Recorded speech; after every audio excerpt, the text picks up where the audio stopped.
The year is 2009.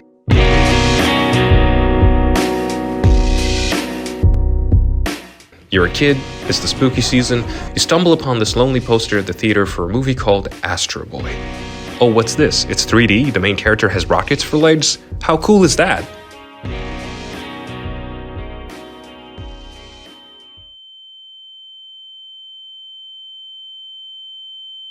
And it's probably the worst thing I've ever watched. Now, I'm not here to talk about how Astro Boy 2009 is an atrocity, how it crushed my dreams, never to trust movie posters again, for better or worse. If anything, I've grown more fond of it over the years, and for the world it introduced me to.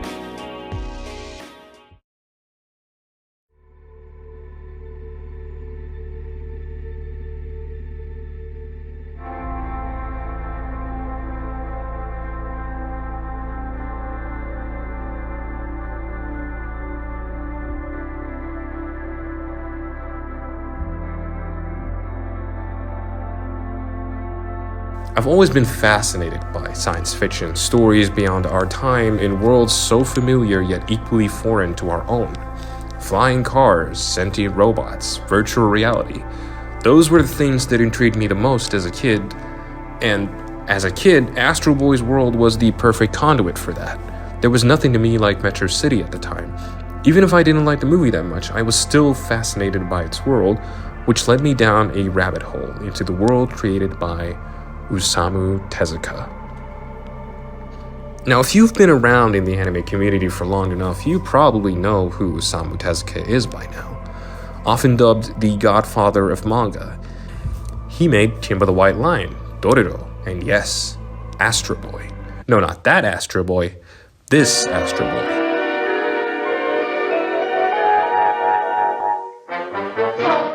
Tetsuwan Atom, the mighty Atom. The 1952 manga that would eventually become the world's not first anime, but what many considered to be the first true shonen anime.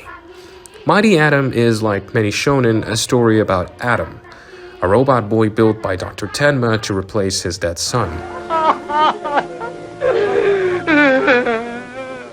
And what first seemed like an impossible reunion quickly turned into a gripping reminder that no matter what, you cannot regain what was once lost. Atom was the perfect child, but therein lied the problem. Atom is a child.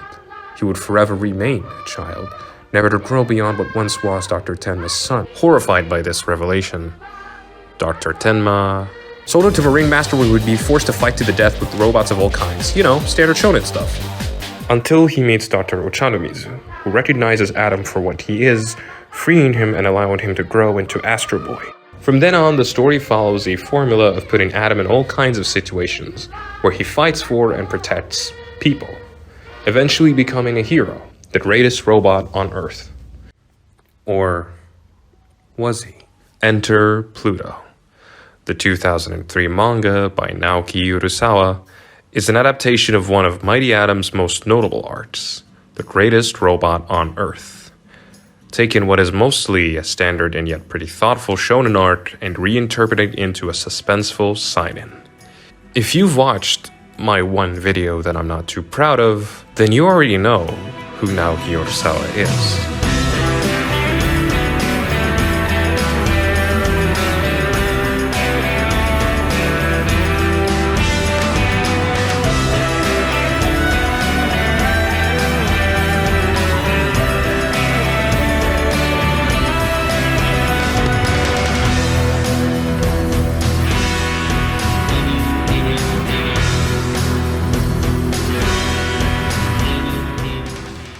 While Pluto is a more or less modern take on the classic Mighty Atom story, it is a love letter to the godfather of manga himself that dares to unearth and explore the ideas Tezuka once presented in a new light, born from Urasawa's memories of the original story. Urasawa is known for his sprawling epics set in realistic worlds that are, in a way, like our own.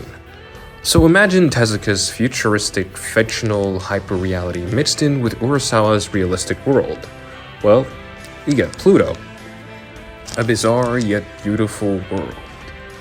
Perfectly illustrated on every page, catching your attention with every detail in the background. Especially if you're a sci-fi nerd like me. But beneath all those pretty lights and soaring skyscrapers, well, like many sci-fi stories, the world of Pluto is grim. While it may appear that humans and robots are living in harmony together, that is far from the truth.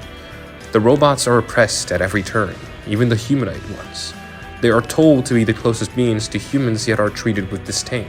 When robots die, they become just cheap junk with a price like any product would. Rather than follow Atom, the poster boy of Mighty Atom, the story's titular protagonist is Gesicht. I totally butchered that, and I am sorry. He's one of the 7 great robots of the world.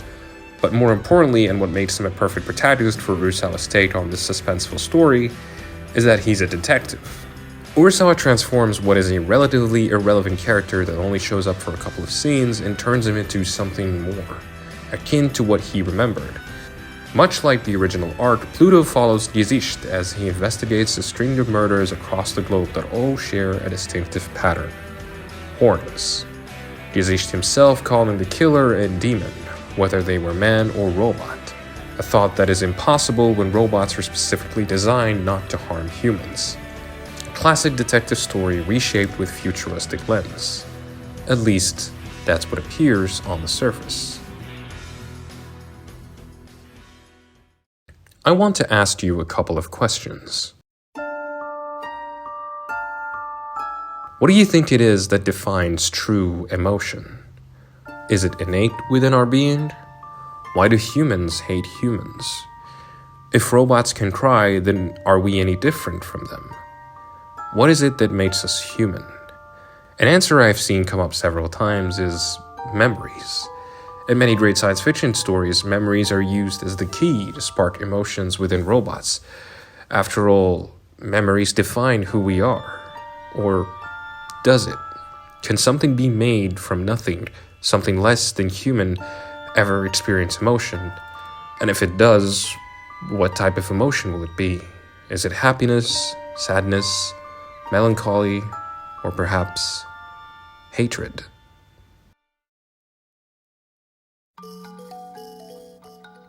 What makes Naoki Urasawa's Pluto much different than Mighty Atom is, well, Naoki Urasawa himself. As a great philosopher I just made up once said, one does not simply read a Naoki Urasawa story, they live it. His beautiful and mature style bleeds through the pages. The perfect example of that is Atom. Gone are the signature spiky hair, the black underpants, and the red boots, and in their place is just a normal boy, looking at a snail in the rain. The same could be said for many of the other characters, their cartoonish designs replaced for more realistic features. Gesicht is no longer some golden robot devoid of anything but his purpose for his job. He's become more human, a man, with a wife and a longing for a vacation that will never come. Now, you may think Pluto is just a dark, edgy fanfiction on Mighty Atom, and you may be right, but I'm here to tell you that it's far from that. Pluto is dark, it's grim, it's sad, but it's also beautiful, bright, happy. A story that decides to sit down and think about the greatest questions we all sometimes think of. What happens when technology advances so far it can no longer be distinguished from humanity? If all there is hatred, then what is the meaning of anything? It challenges the characters of Mighty Atom with ideas you'd never think would ever come close to these characters. And yet they do. Because the core of Tezuka's Mighty Atom is quite simple. Despite all the action, the battles, the gripping narrative, the message that Mighty Atom and even Pluto attempt to convey is that violence, war, is never the answer, and that despite everything, the suffering that we can go through, we are still capable of love, of achieving peace, human or not. And though this philosophy mainly belongs to Osamu Tezuka, it could still pretty much be said about any of Naoki Urasawa's works. They are still stories of humanity, at their best and at their worst. And that's what makes Pluto in particular special. It is a story about murder, revenge, war, propaganda, government control, conspiracy, and robots experiencing humanity for the first time.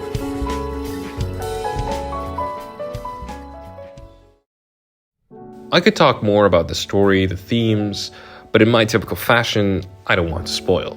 I simply wanted to discuss why Pluto is very special to me, even if it's not as in-depth as one might think, because the real goal of this video is to get you to read it, or very soon, watch it.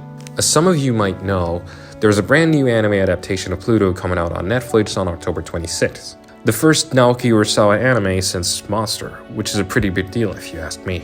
Not only is it a brand new adaptation of a Naoki Urasawa and a Tezuka story, it is also being produced by Studio M2, and Studio M2, if you're not aware, are a pretty big deal. At least I hope they will be. Although it is a relatively new studio, its founder is not Masao Maruyama, the co-founder of one Studio Madhouse and the founder of another niche studio you might have heard of called MAPPA. It's also not his first rodeo with Naoki Urasawa, as he collaborated before on the monster anime created by Madhouse, and above them all is, of course, Tezuka Productions. Pluto is big, and with its anime, it's becoming something more. With the original Mighty Atom anime hitting its 60th anniversary this year, it's become a celebration of Tezuka's work, as it was always meant to be, tribute to one of the greatest cartoon characters ever, combining industry veterans in a passionate endeavor to bring to light a truly beautiful story.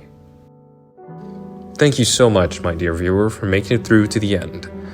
If this video in any way or form left you intrigued and wanting to check out Pluto, then please do.